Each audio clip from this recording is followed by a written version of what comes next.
السلام عليكم، وياكم حسين انجل. اليوم حبيت اشوفكم البارود فينيش الزوج الثاني بالنسبه للون الاحمر، وجه احمر.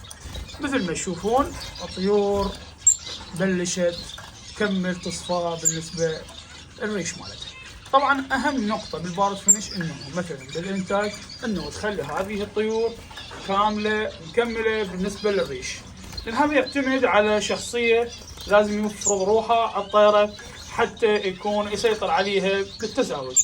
انه لازم يكون الطير كامل مكمل بالنسبه للريش مالته، للصحه مالته، حتى يقدر يسيطر على الطيره. دائما الطيره تكون عنيده بالنسبه للبارود فينيش بالنسبه للزواج. قد ما تكون انت فاردها وعازلها حتى انه مثلا تخليها تزوف، بس هذا الشيء مستحيل. لازم يصير عمليه انه الخوفه من الطيره، الفحل لازم يقرا عليها ويصرخ عليها اكثر من مره حتى تخاف، يلا يقدر يصير عمليه تزاوج بالنسبه للبارود فينيش، خاصه بهذا التزاوج.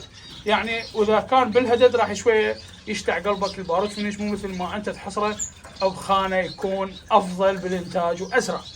والافضل الزوج الجديد انه اذا تريد تزوجه لا تخلي له يعني يوقف على عوده واحده بس بالنسبه للوقف، لا تخلي له اكثر من عوده حتى لا يظل يلحق ورا الطيره وما راح يلقى تزاوج عليه، فيخليه حتى تصير عندهم ولف ويظل خايفه من الفحل لحد ما تزوف الطيره حتى تزوف. بالنسبه للبارود فينيش اهم نقطه هذه بالتزاوج حتى تلقى التوقيع.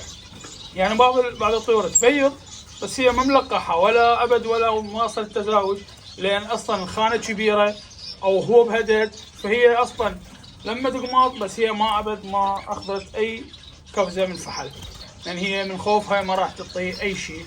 هذا شيء غلط. فلازم انه انت لا طيور لا والله مستمره بالانتاج وبيضها شاد وما بيها اي مشاكل، فبالعكس اخليها براحتها واخلي لها خانه وهي راح تنتج، لان هي طيور متعوده واحد على الاخر فما بيها اي مشاكل. بالنسبه للبارود فينيش حبيت اشوفكم هذا اللون. طبعا انا بالنسبه لي هذا اللون مميز من باقي الالوان اللي هو المشجر والبرتقالي والاصفر والابيض، وكل الالوان ترى موجوده ما عدا البارود فينيش الهندي. طبعا اكو الهندي شكله شويه يصير اضخم من عنده واطول من عنده، والوانها هم كلش حلوه موجوده. ان شاء الله راح يوصل لي، وبس يوصل لي ان شاء الله هم اصور لكم اياه واشوفكم اياه بالنسبه للبارود الهندي. تحياتي وياكم حسين انجل، مع السلامه.